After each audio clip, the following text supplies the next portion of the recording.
За одоо хамгийн чухал хэсэг бол Элизабеттэй ярих хэсэг байгаа. Тэгэхээр энэ бол дуудлага сайжруулах маш үр дүнтэй дасгал. Яагаад гэвэл Элизабеттэй ярьсны дараа хиймэл оюун маань таны одоо дуудлага юм байна аа. Таны үгсийн сан иймэрхүү байна аа гэд ингээд дүн тавьдаг. Тэр дүнгээл ахиулаад байх нь айгүй чухал байгаа. Ийм хуудас гарч ирнэ. Тэгэхээр нэрээ бичээ логин гэдэг энэ ногоон товчлуур дээр дарна. За тэрний дараа Элизабет гараад ирчин. Тэгэхээр Элизабетийг тоглуулна. Play товч дээр дарна. За 3 дугаар хэсэг дээр болохоор Элизабет тантай сайн байна уу? Hello, how are you гэд дагаад хэлээрээ гэд хэлнэ. Тэгэхээр та start гэдэг товчлуур дээр одоо record-о эхлүүлье, бичлэгээ эхлүүлье гэдэг энэ ногоон товч дээр дарна. Хамгийн ихний хэсэг нь болохоор нөгөө таны микрофон зүгээр байна уу гэдгийг Элизабет шалгах хэрэгтэй байхгүй юу?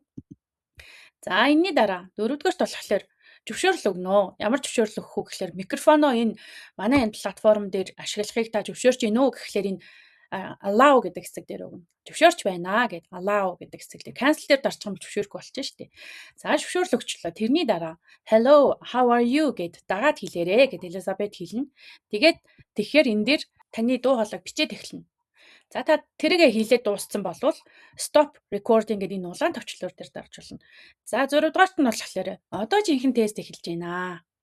За тэгэхээр та тестийг эхлүүлье гэд ногоон товчлуур дээр дарна. За энэний дараа эхний даалгавар нь болохоор чангаар дагаад унших, тод унших ийм дасгал өгнө. Тэгэхээр энэ дээр ийм юм гарч ирнэ. Hello.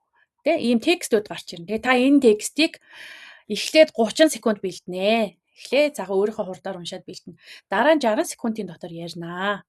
Тэгээ яриад дуусчих юм бол stop recording гэдгийг бас дарж болно. Эсвэл автоматар дараагийн хэсэг гарч ирэхийг хүлээгээд сууж ийж болно. За ийм байна. 2-р дасгал нь бас 30 секунд бэлдэнэ. Тэгээ 60 секундэд ярина.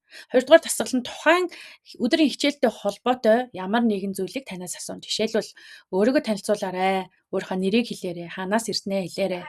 Хаана амьдардаг бас хэлээрэй гэх мэтчлэн тий.